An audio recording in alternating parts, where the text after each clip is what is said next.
This election season, we've seen voter ID, cuts to early voting, and now a potentially massive purge of eligible Democratic voters. Rolling Stone reports on a Republican-orchestrated effort to compile lists of voters who they allege are registered to vote in multiple states and to purge those people from voter registration rolls. Now, not all voters are equally affected. According to Rolling Stone, the list, quote, disproportionately threatens solid Democratic constituencies, young, Black, Hispanic, and Asian American voters, with some of the biggest possible purges underway in Ohio and North Carolina, two crucial swing states with tight Senate races. And joining me now is the author of that piece, investigative journalist Greg Palast, and from New York, director of the ACLU's Voting Rights Project, Dale Ho. Thank you both for being here. And Greg, it is great to talk to you. It's been a long, long time since I've spoken to you. Back in the days when you were investigating the 2000 election and the caging and purging of voters, tell us what is going on with these latest voter purges. We're back to the old, it's the new Jim Crow since the end of the Voting Rights Act. Donald Trump accused, he says this election's rigged because people are voting many, many times. Don't dismiss that as nut talk, as Trumpism. He's got his henchmen and Republican Party operatives in swing states, especially with swing Senate races, Ohio, Arizona, North Carolina. And what they've done is they have actually said that they have lists of people who are voting twice and lists of people who are deliberately registered in two states, and they're wiping them off the voter rolls. They've kept these lists confidential because, after all, these are criminal double voters. But, you know, I'm an investigative reporter, old-fashioned. I've earned my hat. Yeah. And so I got the lists, and the lists are, there's 7 million names on the list of people who are listed as potential duplicate felon voters. And we went through the list. I have over 1 million of the names. And it's overwhelmingly voters of color. Dig this, Joy, 1 in 7 Black voters in those 29 Republican states are on their hit list to be removed before the election. 1 in 7, and they're going to remove about 1 million people by November. They've already started, and it's hundreds of thousands of people already flushed out. You won't know till you show up at the polls. You won't know.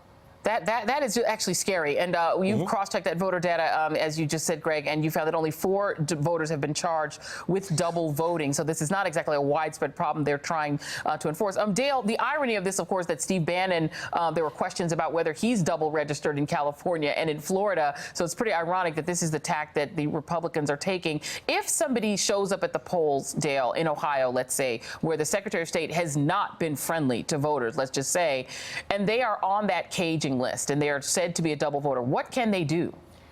Well, everyone under federal law is entitled at a minimum to cast a provisional ballot. That is, if the poll workers or challengers try to interfere with your voting rights, or your name, for whatever reason, ends up not being on the list of registered voters and you're denied a regular ballot, you can still cast what's called a provisional ballot under the Help America Vote Act.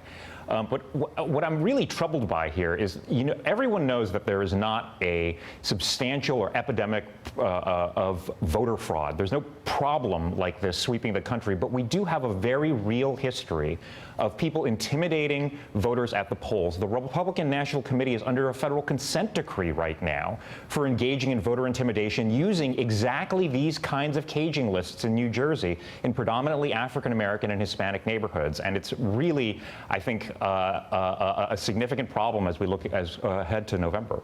And Greg, as somebody who, as you said, has covered this same sort of tactic used over and over the years, walk us through exactly what they do. How can a party create a list that then the state, let's say the state of Ohio, has to use to purge voters? Well, let me tell you, the Chris Kobach, who is Trump's hitman, the guy that came up with the way for Mexico to be muscled into paying for his wall, Chris Kobach of Kansas has taken the voting rolls of 29 Republican-controlled states with their approval and mixed all the names together and said if he sees the same name in 2 different states, it must be a double voter or double registered. For example, and here's a real example, Maria Isabel Hernandez of Louisiana is supposed to be the same exact voter as Maria Cristina Hernandez of Georgia. That's what they say is a double voter.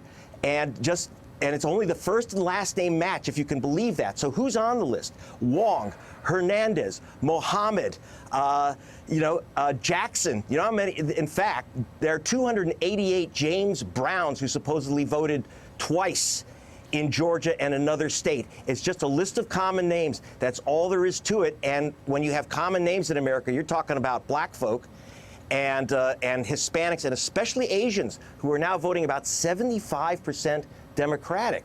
This is an ethnic cleansing which has been done out of the public eye.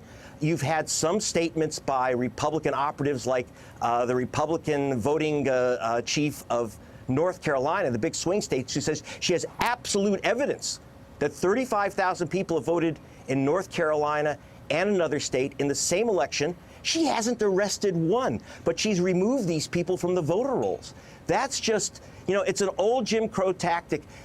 100 years ago, the film Birth of a Nation, which was a Ku Klux Klan propaganda film, showed white actors in blackface casting a second ballot.